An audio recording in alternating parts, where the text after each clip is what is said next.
Tenemos un gobierno con profundas y múltiples tendencias autoritarias.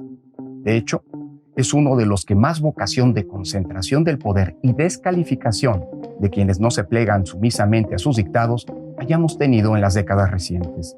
Están sometiendo a la oposición, están atacando a adversarios, están atacando a comunicadores. Quien está ahorita en Palacio Nacional, por supuesto que quiere instalar una dictadura. López Obrador tiene una especial seducción por los dictadores. Cuestiona más a Estados Unidos que a Rusia.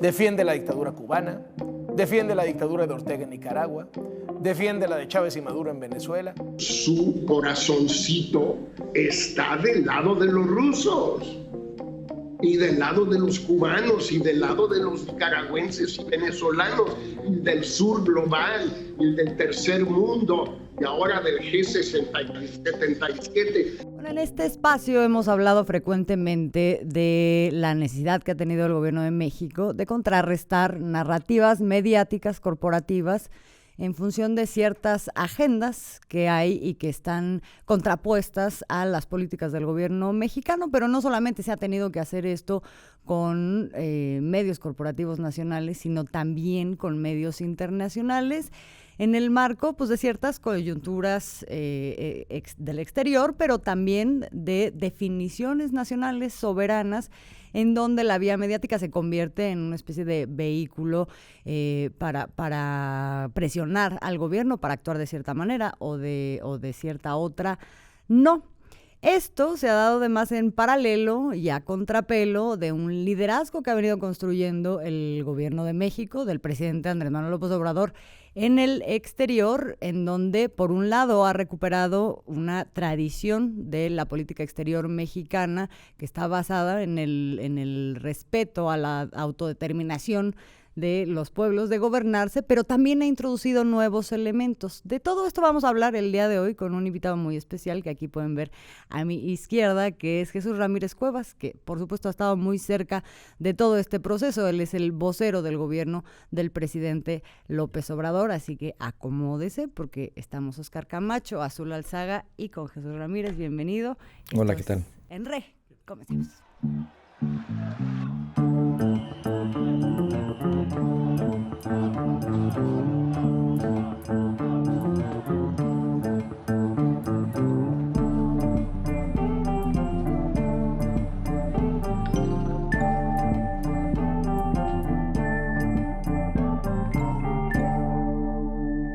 Pues ya estamos aquí con Jesús Ramírez. Primero vuelvo a darte la bienvenida, Jesús. Gracias, qué gusto otra vez tenerte aquí en este espacio para platicar contigo. Azul, Oscar, un saludo. A mí también me da mucho gusto estar aquí. Bienvenida. Un poco queremos hablar de la relación que ha venido redefiniendo el gobierno de López Obrador con el exterior en general. Creo que podríamos trazar más o menos dos líneas, una que tiene que ver con la defensa de una soberanía a partir de definiciones políticas internas, pero que están relacionados con agentes extranjeros. Podemos hablar de empresas, de gobiernos, etcétera. Y por otro lado, de la propia relación que ha construido hacia afuera, con una visión nueva también el presidente López Obrador, y en medio de todo esto, pues, cómo estos procesos han sido acompañados por ciertas campañas mediáticas, siempre que están relacionadas con distintas agendas.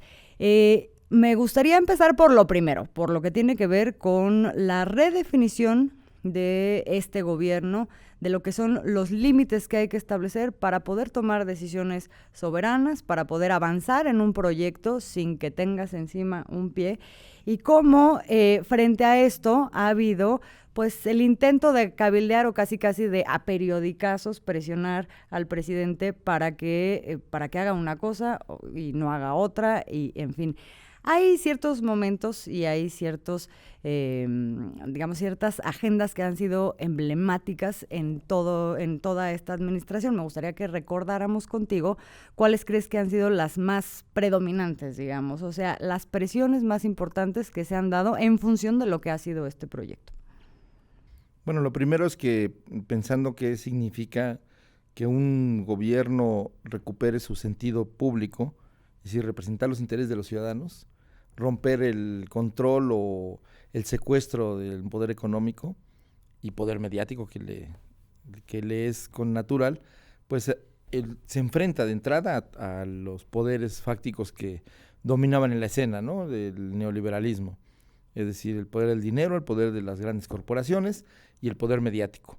Entonces, contra esos poderes, digamos, se ha construido una corriente de opinión, una revolución de las conciencias que permitió llegar al gobierno. Entonces, desde el primer día hasta el día de hoy, pues siempre ha sido a contrapelo de estos poderes, de estos sectores que estaban acostumbrados a manejar el país como si fuera suyo, el presupuesto como si fuera parte de sus contabilidad de sus negocios y pues como si fuera parte de su escenografía para sus programas y sus series. Entonces ellos prácticamente, la ciudadanía era como si fueran extras de una película en la que ni siquiera eran invitados. Entonces esto cambió y entonces ahora el gobierno, el presidente López Obrador ha logrado colocar en el centro el interés popular, el interés público. Y eso, pues desde el primer día ha sido enfrentar intereses económicos, intereses incluso delincuenciales y de carácter mediático, ¿no? Entonces, pues desde el primer mes ya estábamos enfrentando el huachicol con una participación social importante que posibilitó quitarle esta parte de, 80,000 barriles diarios de gasolina es un país. En términos económicos, a disposición de la delincuencia. Entonces es como lograr convencer a los ciudadanos cuando tienes a los afectados de la política energética, que aprovecharon la coyuntura para golpear al gobierno de que estaba la escasez de gasolina, aumentando los precios, la crisis, casi el cacerolismo que se promovió en los medios, ¿no? Las grandes filas y además pues afectando a la clase media en gran medida porque es la que más consume gasolina, los sectores sociales y bueno, impactando los precios, etcétera, ¿no? Entonces, ese fue como el primer escarceo. Entonces, creo que es importante, hay dos cosas. Uno, la capacidad del gobierno que pudo comunicar que lo que estaba detrás de la estrategia del gobierno era recuperar recursos para invertirlos en la gente.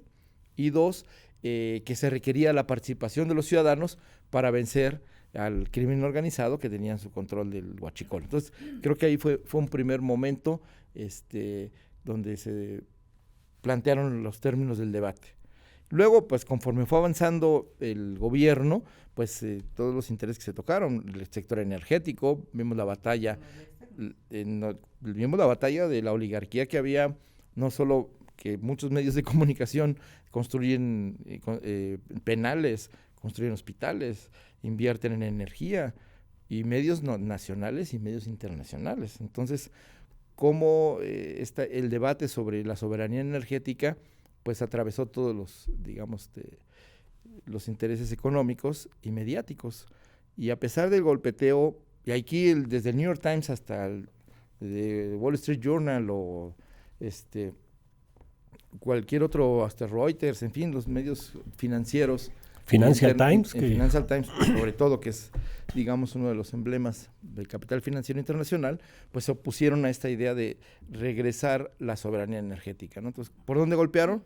Por la idea de que cómo íbamos a profundizar en la política de energía fósil, del petróleo, la gasolina, si el mundo ya estaba cambiando a los autos eléctricos.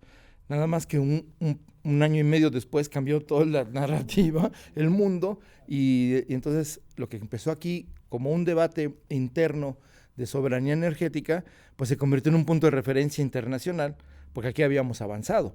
Y aquí pues habíamos dado las primeras batallas contra Iberdrola, cuando después el pueblo español enfrentó la voracidad de una empresa transnacional, porque ya ni española es, y que la sometía a unas tarifas que casi hizo quebrar a una tercera parte de los ciudadanos, de las familias españolas. Aquí lo impedimos, el gobierno, porque tomó partido del lado de la gente para fortalecer la industria pública y quitarle el negocio de esas tarifas altas, de esa distorsión del mercado que significaba que los precios más altos eran los que se les pagaran a los que generaban con menos dinero, ¿no? Ese es un efecto distorsionado, y que el que pagaba era el consumidor. Y entonces, cómo se pudo, a partir de las conferencias del presidente, de las estrategias de comunicación que se dieron y del debate mismo, en el que, pues, que obviamente la narrativa de los medios internacionales y de los medios locales era favorecer el capital, o sea, toda industria privada es mejor que cualquier desempeño público, y además, pues, el mercado era el mejor incentivo para desarrollar la industria. Vemos que el incentivo perverso de obtener la ganancia a cualquier costo y la máxima ganancia, sin importar la ecología, los derechos de la gente o la economía popular, pues no es un buen camino. Y entonces aquí se venció en la narrativa precisamente ese prurito que era como un símbolo, un bastión del neoliberalismo, que el mercado era mejor que lo público, para administrar y para llevar los temas más importantes de un país. Entonces yo creo que en ese escarceo, en estas dos muestras de la lucha contra el huachicol como de la reforma energética, pues es un ejemplo de cómo lo local se vuelve el global y cómo este debate con los medios también se traduce en un debate con los intereses económicos. Y se vuelve un ejemplo, digamos. Bueno, es un punto de referencia. Es un punto de referencia, no solo para entender y generar un entendimiento, digamos, de la población sobre lo que está ocurriendo, que finalmente se traduce en un respaldo de la política, sino hacia afuera, también en una especie de liderazgo a partir del ejemplo.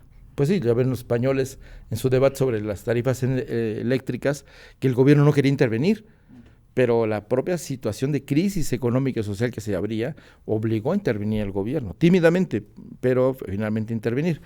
Y creo que el punto de referencia en el debate político en España, pues era lo que había hecho México, de recuperar la capacidad pública de actuar para defender los intereses del consumidor y los intereses de la sociedad. Entonces, ¿qué es el papel del Estado? Entonces se vuelve en esta aparente situación de ser muy localistas, ¿no? En el caso de la cuarta transformación del presidente López Obrador, que desde su trinchera de México se ha convertido en un referente global para los pueblos, para las políticas públicas, para la izquierda y para el debate sobre ¿hay alternativa o no a las políticas neoliberales? O sea, ¿hay vida más allá del mercado? Y entonces aquí se ha dado una respuesta desde la conciencia de la sociedad que debe ser el centro de la acción pública y de los proyectos de nación. ¿La economía para qué debe servir? ¿Para generar grandes fortunas a una minoría o para mejorar las condiciones de vida de la ciudadanía? Y luego, ¿qué tipo de economía? ¿Una que deprede el medio ambiente y explote a los ciudadanos?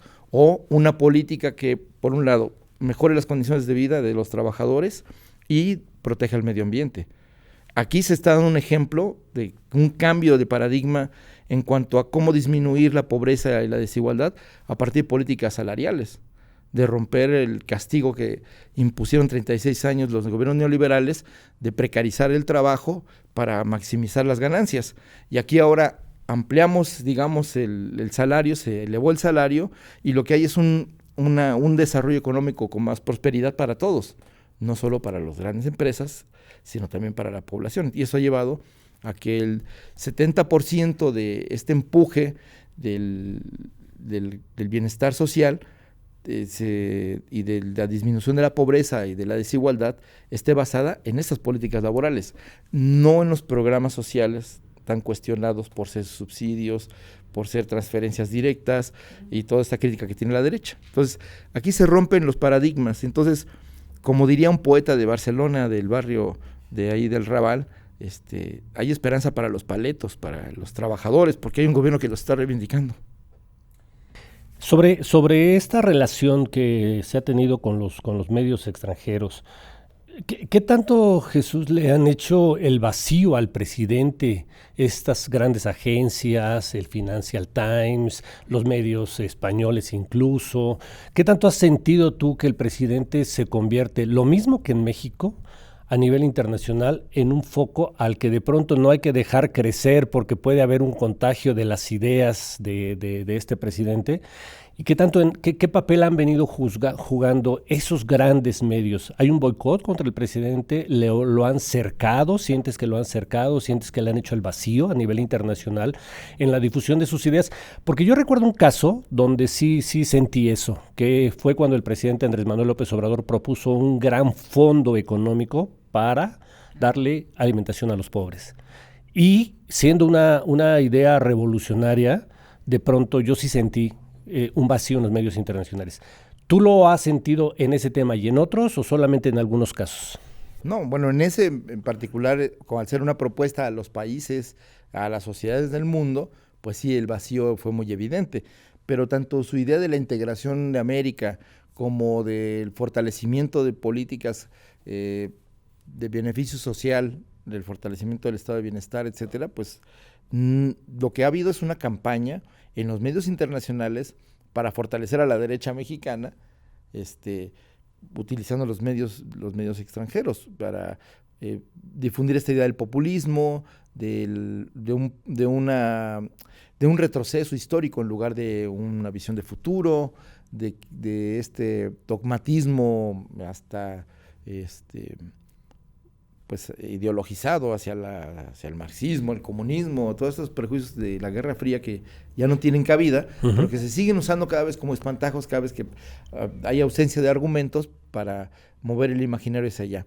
Pero sucede algo interesante, que ese oleaje, esa fuerza de esas campañas mediáticas han chocado con el muro de la firmeza en cuanto al apoyo social que tiene el presidente, pero también en cuanto a la claridad del proyecto que está defendiendo. O sea, transformar las finanzas públicas para fortalecer el país, para fortalecer la economía local, para beneficio de la gente, se dice fácil, pero hacerlo y construir una nueva realidad 5 años después, ahora está cambiando la percepción de los medios de comunicación, porque están reconociendo el éxito económico de México. Bueno, son varios factores, hay unos exteriores, externos y otros internos, pero la política macroeconómica, la política salarial, la inversión pública, el desarrollar regiones del país que habían sido abandonadas, que tenían crecimiento -0 durante décadas, pues ha permitido que el balance, digamos, del desarrollo nacional también tenga un reconocimiento internacional. O sea, todo este mejoramiento de las condiciones de vida, la reducción de la pobreza, las condiciones casi muy benéficas para la inversión extranjera. Las empresas quieren venir aquí, y no solamente es el nearshoring, o sea, el estar cerca de la economía de Estados Unidos, sino el país mismo se ha convertido en un espacio atractivo de inversión.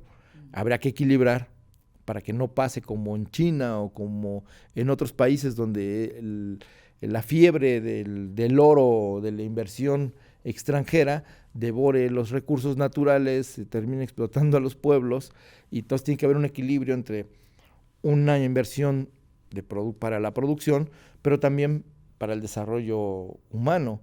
Si no, vamos a reproducir el esquema que hay por ejemplo, en Guanajuato o en Ciudad Juárez o en Tijuana, ¿no? Donde tienes en Guanajuato en un crecimiento promedio del 5 o 6% anual, pero cero desarrollo humano, donde no hay una anomia social, salarios de hambre, la gente tiene que hacer 2 jornadas de trabajo para sobrevivir, y no hay inversión en escuelas, en educación, en infraestructura deportiva, cultural, prácticamente. Entonces también eso entiende la descomposición social que está viviendo Guanajuato. Entonces tenemos que aprender de estas lecciones del neoliberalismo, donde darle todo al mercado y dejar a la sociedad abandonada no ha dado resultados. Entonces ahora lo que está planteando este gobierno es hacer un equilibrio entre la inversión privada y el desarrollo social, y con un papel muy activo del Estado, porque el papel activo del Estado también estaba durante 36 años del neoliberalismo, pero favoreciendo negocios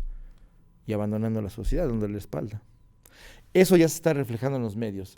Hay notas de Bloomberg, de Reuters, hasta de CNN, del reconocimiento del momento mexicano. Estas cosas que se inventan, estas frases. Milagro mexicano le llaman, ¿no? Sí, ¿no? Entonces, y esto creo que es interesante. Pero es curioso porque se refieren mucho a la parte económica en sus propios términos, ¿no? O sea, un país que tiene finanzas sanas, que no está endeudado, que ha venido rompiendo, digamos, los pronósticos de crecimiento que habían planteado, y que ya se puede ver además que hay una menor desigualdad, etcétera. Pero siempre, o sea, dime si me equivoco, pero da la impresión que todo este planteamiento, que es inédito lo que estamos viendo con el presidente López Obrador, porque por un lado sí es favorecer a los sectores más desfavorecidos históricamente, pero con una serie de estrategias que también van acompañadas de una alianza o una relación con actores que históricamente se han considerado los grandes perpetradores, los grandes amenazas, digamos, de justamente los mayores sectores sociales.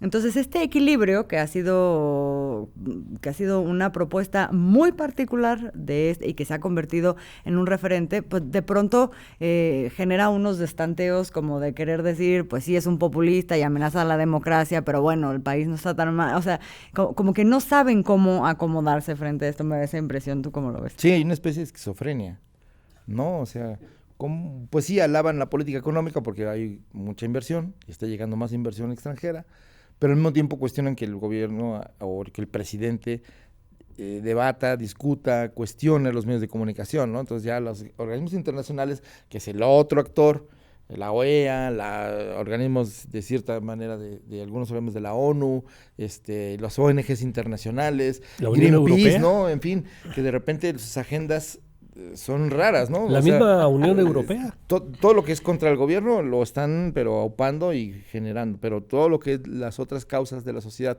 que enfrentan también poderes fácticos, pues las dejan más de lado, ¿no? Su énfasis está en cuestionar a un gobierno que está cambiando pues el punto de gravedad de la acción de un gobierno en una democracia, pero actuando a favor de los ciudadanos. Y eso habíamos retrocedido tanto en la democracia representativa tradicional en Europa, en Estados Unidos, que plantear esto, que era el centro del desarrollo del siglo XX, ¿no? En Europa, ahora suena como algo del pasado, y en realidad es una visión de futuro. Entonces, sí es verdad que se promueve mucho una visión economicista, pero no se puede explicar este boom económico sin todas estas políticas sociales, sin la confianza de los migrantes en México, sin esta recuperación del orgullo nacional. Es algo, sacó el Gabinete Estratégico de Comunicación una encuesta hace muy poco, unos días, sobre los símbolos patrios, y el orgullo del presidente está en 1/3 de la población, y eso, a 5 años, o sea, aparte de que la aceptación o el apoyo social al gobierno o al presidente es muy alto, es de alrededor del 60% o más. Entonces, pocos gobiernos aguantan 5 años y llegar con esa popularidad, pero se refiere también al hecho de que ha construido una comunicación, un diálogo directo con la gente y que ha transminado a otros espacios sociales, a otras sociedades. Y, por ejemplo, los migrantes se sienten interpelados de algo está pasando en México, una novedad, algo interesante. Están viniendo muchos que no conocían México, que llegaron de niños a Estados Unidos, están viniendo a ver qué está pasando en México, porque está pasando algo interesante, En el Grito vinieron. No, sí, en el Grito y el Tren Maya, y están queriendo, algunos por primera vez, otros quieren regresar, algo está sucediendo. Entonces, en esta encuesta era interesante ver que uno de los principales aspectos que se han revalorizado es el orgullo, y no por ser nacionalista, el orgullo de ser mexicano, porque en este colonialismo cultural, en este colonialismo económico que ha sido la globalización, pues también la destrucción de la personalidad de un pueblo, así como destruye la personalidad de un trabajador para que acepte cualquier condición de trabajo y no defienda sus derechos, pues también los pueblos han sido sometidos a una destrucción de sus bases culturales, de sus bases económicas, para someterlos, para expropiarles y quitarles sus recursos. Entonces aquí parte de la transformación del proceso mexicano que estamos viviendo con Andrés Manuel López Obrador es la recuperación de la cultura y del orgullo de ser como somos, es decir, de nuestras raíces, de nuestra historia, que es una historia además interesante porque no es una historia de la derecha la caricaturiza porque dice que es de héroes y de malos, ¿no? Pero yo pienso un poco como decía Carlos Monsiváis, la historia de México es una historia de resistencia, Y entonces, si uno piensa la historia de México como esa capacidad de responder ante los retos como pueblo o como pueblos, porque finalmente México es un país de pueblos, da otra idea. Entonces, todo este orgullo que se está generando también es un despertar del tejido social, de las comunidades, y que eso se está generalizado en todo el país. Entonces, sí estamos ante un cambio histórico, desde mi punto de vista, porque este cambio psicológico que se produce pocas veces en la historia, pues es de largo aliento. Y además todo lo que se está sembrando, digamos, de las bases educativas y culturales, o sea, pasar de 9,000 becados a 30,000 becados en el sistema de salud en 5 años, pues ya ha producido una primera y va una segunda generación de médicos, especialistas, que van a un sistema, ya no van a hacer sus negocios privados, van al sistema público a atender a la gente, para crear un sistema de salud de calidad. Entonces, estos cambios que todavía no acaban de verse, porque los medios además regatean todo el tiempo los logros y están buscando, como dice el presidente, las podridas, y intentando buscar el ángulo para no ser solo críticos, sino para devaluar la propuesta. Y entonces el gobierno también gasta mucho tiempo en estar respondiendo en lugar de contando lo que estamos haciendo. Y eso también es, digamos, en cierta manera es un error, pero es una condición, porque estamos frente a un golpeteo tan permanente en los medios de comunicación que si tú no respondes, pues les permites que se conviertan en la narrativa del momento. Y entonces estamos ante un paradigma o una paradoja. Somos el primer gobierno que no está sometido a los medios de comunicación. Y no digo no solo de izquierda, de cualquier gobierno. En época neoliberal los medios dominan la escena política, obviamente porque son intereses económicos corporativos, pero ponen la agenda y crean biografías y hacen triunfar gobiernos o los derrocan. Y aquí se ha construido, o sea, se ha fortalecido la democracia en la medida en que son los ciudadanos los importantes, no los grandes capitales ni las grandes empresas mediáticas. Lo que comentas tiene que ver mucho con lo que ha dicho el presidente, de que la mejor política exterior es parte del fortalecimiento y de las acciones que se toman en la política interior. Creo que lo acabas de definir, ¿no? Pero yo te quería preguntar, en un repaso breve, por ejemplo, ha habido momentos difíciles donde las narrativas de los medios internacionales se han jugado una embestida contra el gobierno del presidente López Obrador. Quiero recordar algunos, por ejemplo, la posición de México en el conflicto, en la invasión rusa a Ucrania. Todo lo que fue la embestida contra las reformas energéticas que tomó el presidente López Obrador. Recuerdo la crítica a la creación de esta bolsa de alimentos. Recuerdo la embestida cuando propuso que incluso el Papa formara parte de una comisión de paz, ¿no? Cosa que a muchos les parecía increíble que se pudiera proponer desde tribunas como la mexicana. Ha habido una serie de momentos. ¿Cuál ha sido el momento más difícil? ¿Cuál ha sido la embestida más ruda de los medios internacionales contra el gobierno del presidente López Obrador que tú has sentido? Bueno, yo creo que la reforma energética, porque ha sido continuada, porque va al corazón de la soberanía nacional y de quitarle al mercado internacional, a estas grandes corporaciones, el control del motor de una economía tan importante como la de México. Entonces yo creo que ahí ha sido permanente el ataque, la descalificación, el decir que es una economía de energías fósiles, de que no estamos a la altura de las energías renovables, de que no invertimos ahí. Y cuando se empieza a demostrar todo lo contrario, con los parques solares en Sonora, y con la inversión en las hidroeléctricas, con toda la inversión que está haciendo CFE de energías renovables, y que empieza a cumplir con la cuota del 35%, que nos estamos acercando al 35% de energías renovables, que es el compromiso internacional, pues ahí es donde las contradicciones las resuelven sobre la vía de que, no, pero es que este es un gobierno que no tiene visión. Está invirtiendo mal, está haciendo una refinería, cuando ya nadie hace refinerías, pero volteamos al mundo y hay en este momento 30, 40 refinerías construyéndose.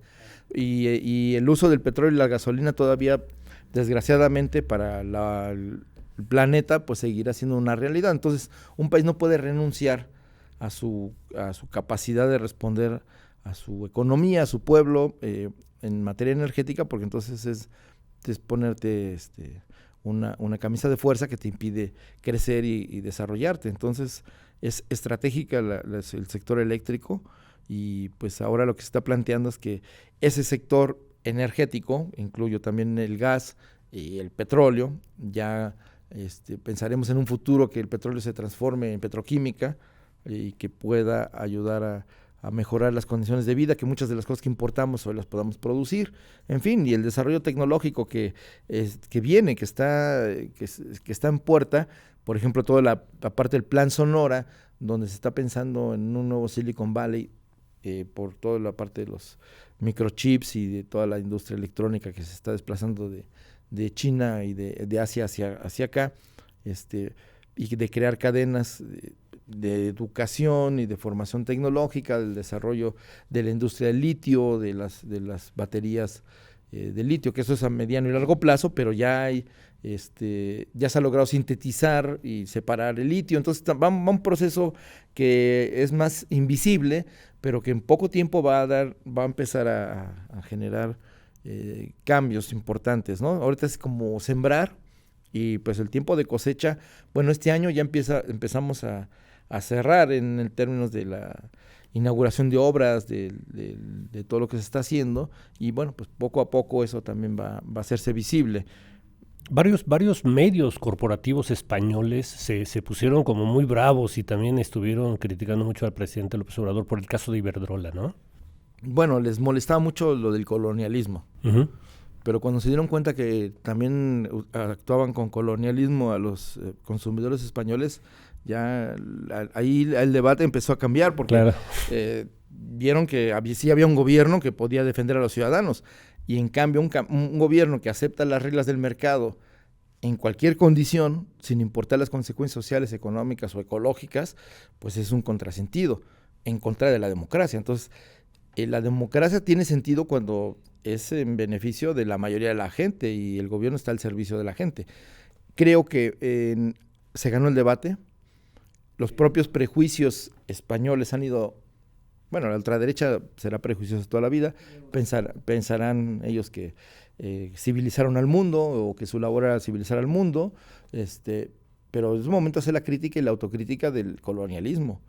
Tanto el colonialismo externo, económico y cultural, como el colonialismo político y el colonialismo interno. O sea, todo el racismo y el clasismo que nos atraviesan, pues son herencias coloniales, pero también que tienen que ver con esta idea de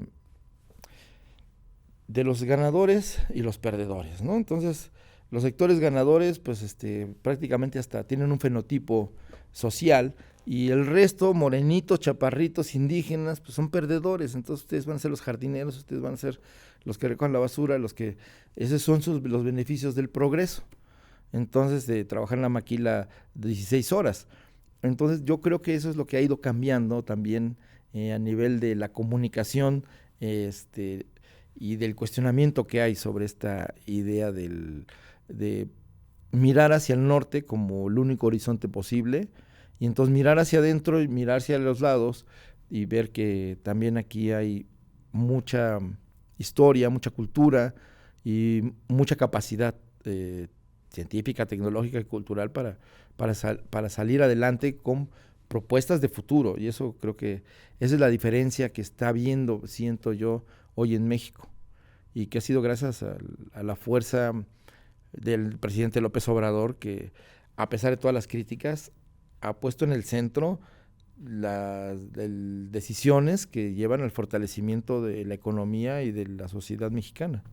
Oye, dices, este debate se ganó, yo también creo que se ganó absolutamente y que fueron muy evidentes las contradicciones, pero también hay mecanismos, digamos, para no cesar en el intento de desacreditar un proyecto que al final resulta pues muy amenazador, digamos, en términos de lo que representa. Y lo que hemos visto es, por ejemplo, en momentos donde se estaba discutiendo la reforma eléctrica en México, de pronto se ganaba ese debate, pero salía el tema de la seguridad, salía el tema de los periodistas, salía el tema del narcotráfico, y esos, particularmente el tema de la seguridad y del narcotráfico, son debates que no han cesado, que están al acecho todo el tiempo. ¿Cómo ¿Cómo ha sido enfrentar ese debate? Y sobre todo te quiero preguntar en razón de que ha ido avanzando pues la construcción de un nuevo paradigma para hacer un diagnóstico de lo que tiene que ver con ese tema, con ese gran problema que no solo es de México, sino, bueno, ya veíamos Colombia y América Latina en muchos lugares, y también de cómo enfrentarlo, en donde se ha planteado un nuevo paradigma. Cómo ubicarlo, dónde está el origen del problema y cómo abordarlo. Y este nuevo paradigma, pues básicamente se enfrenta a lo que ha sido la narrativa de los últimos 30 años. Bueno, yo pienso que el debate y el cambio de paradigma es la democracia, pero una democracia verdadera, que implica una sociedad participativa, una sociedad informada, donde los medios, como los sujetos políticos, como los sujetos del mercado, estén bajo el escrutinio público. Y eso cambiaría los vínculos, las relaciones entre gobernantes y gobernados, entre consumidores y productores, y entre, digamos, quienes comunican y quienes consumen los productos. Pero ahora, como afortunadamente las nuevas tecnologías han creado un ecosistema de comunicación interactivo, pues hay muchas posibilidades de construir una cultura democrática más dialogante, más hacia el debate de los grandes problemas y la construcción de consensos. Todavía esa cultura no la vemos en las redes, porque justo una de las estrategias mediáticas de estos sectores es interferir con ruido, con elementos disruptivos, con fenómenos de odio, de polarización, porque en México se habla mucho de la polarización, pero es la polarización de los medios, la polarización de las redes, la polarización de los actores políticos, porque la sociedad está en otra cosa. Cuando tú decías hace rato el problema de la violencia, ¿no?, y de la inseguridad, pues sí es un reto de una sociedad que está atravesada por un mercado donde la violencia juega como factor económico, el mercado del narcotráfico, y que los principales consumidores no están aquí, se produce y pasa la droga hacia el norte, ¿no? Pero sí hay un fenómeno con las nuevas sustancias que se va a generalizar el consumo.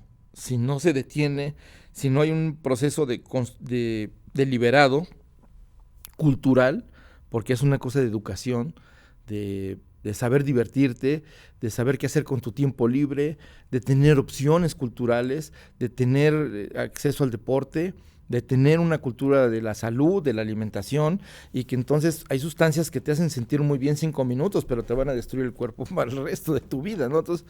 Entonces hay otros elementos que te hacen sentir igual, pero que te benefician, no te destruyen. Entonces, ¿cómo lograr esa educación, ¿no? Entonces, entramos a un proceso de la construcción de una nueva civilización con todas las herramientas de la tecnología, pero tiene que ser democrática, porque si no vamos a la anomia social y a la dictadura, que ese es la distopía de la derecha, de gobiernos autoritarios. Lo vivimos en el COVID con la pandemia, ¿no? La tendencia al autoritarismo de imponerle a la sociedad un tipo de comportamiento que solo se puede lograr sobre la base de la educación y de la libertad, donde México marcó un cambio completamente de paradigma y fue muy criticado a nivel internacional, y aquí por la derecha y los medios, pero tenía razón.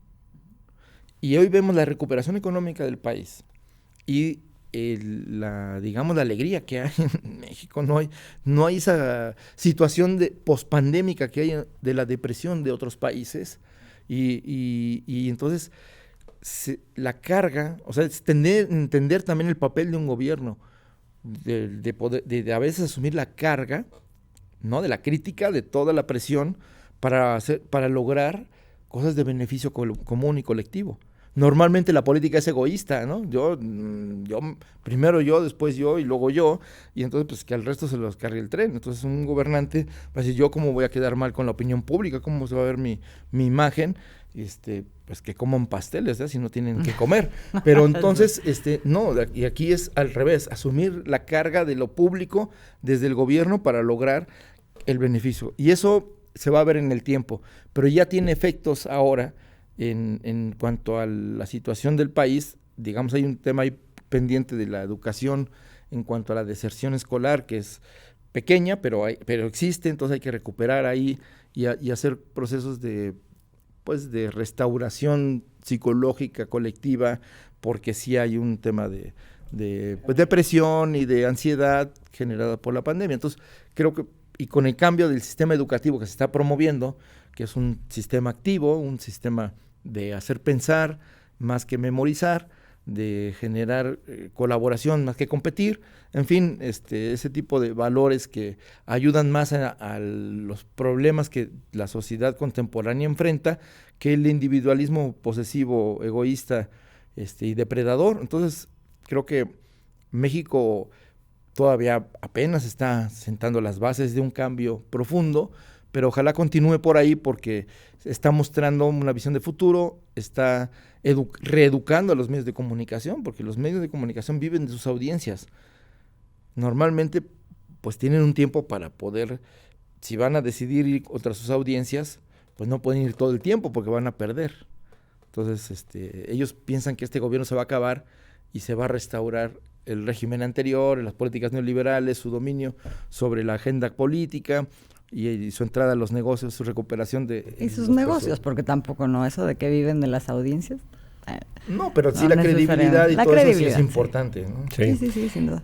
El tiempo es tirano y yo quiero redondear un poquito esta plática que hemos tenido contigo, preguntándote sobre un aspecto que también me parece muy importante en la política exterior del presidente López Obrador, que es la fraternidad, un concepto que creo que se había quedado de lado en la política exterior mexicana, y señalo 3 aspectos claves. Por ejemplo, la fraternidad que ha tenido con países de izquierda en América Latina, en momentos incluso muy difíciles y muy riesgosos para el país, como la situación con Bolivia cuando Evo Morales, por ejemplo.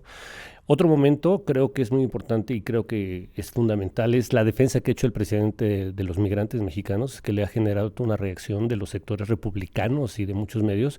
Y otro momento es cuando se enfrentó incluso a las Naciones Unidas para pedir que hubiera una bolsa de vacunas a nivel internacional. O sea, en todos esos elementos la fraternidad ha estado presente. ¿Qué papel ha jugado en esto, Jesús?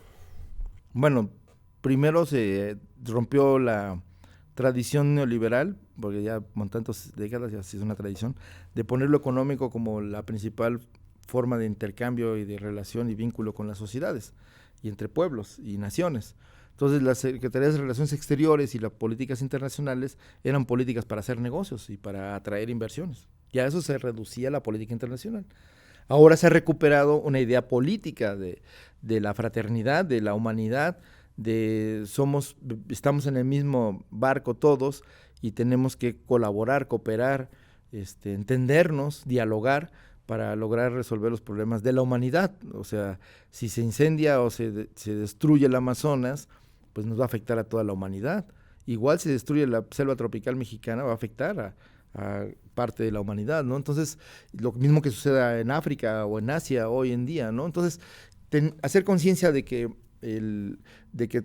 somos interdependientes ayuda desde esta visión de la fraternidad universal a que esta interdependencia sea generar vínculos entre pueblos, no competencia entre pueblos, no a ver quién va a empobrecer más a su pueblo para atraer las inversiones, ¿no? A ver, claro. Antes era competir quién podía pagar menos a los trabajadores que los trabajadores chinos, ¿no? Uh-huh. Entonces nosotros logramos el prodigio, el gran logro del neoliberalismo en México fue ganar menos que los chinos para los trabajadores mexicanos. Y esa era la ventaja comparativa.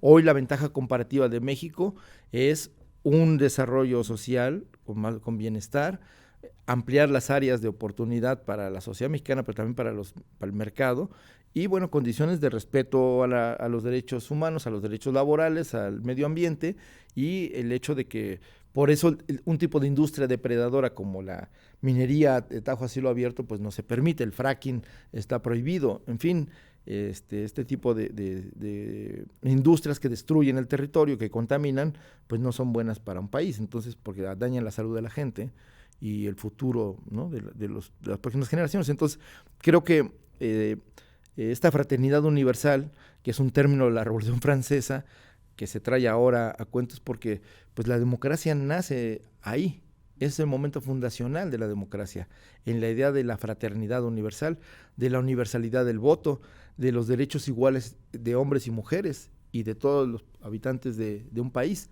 Entonces, esta recuperación del imaginario de la utopía democrática, que México está dándole un sentido práctico y una visión de futuro, creo que es muy alentador para el mundo, porque venimos de una visión de retroceso democrático, del surgimiento y fortalecimiento de las corrientes más intolerantes, más racistas, más clasistas, más de ultraderecha, pero que paradójicamente están alimentadas con un gran apoyo social. Y entonces aquí, y con eso me gustaría cerrar, aquí el gobierno no se ha olvidado del pueblo, no solo como retórica o como objetivo de gobierno, sino como el sujeto político.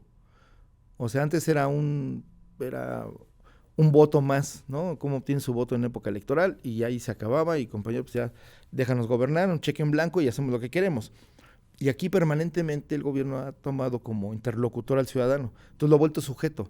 Pero ese sujeto está empoderado. Ni de México, ni de los pueblos del mundo. Sí, y entonces eso lo está viendo también los pueblos del mundo, porque esa es la democracia que todos queremos, que todos hemos tomado en cuenta para las decisiones, pero también para los beneficios.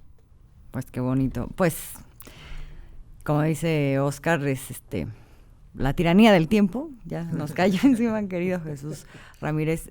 Si no, nos emocionamos y aquí nos quedamos toda la noche. Sí.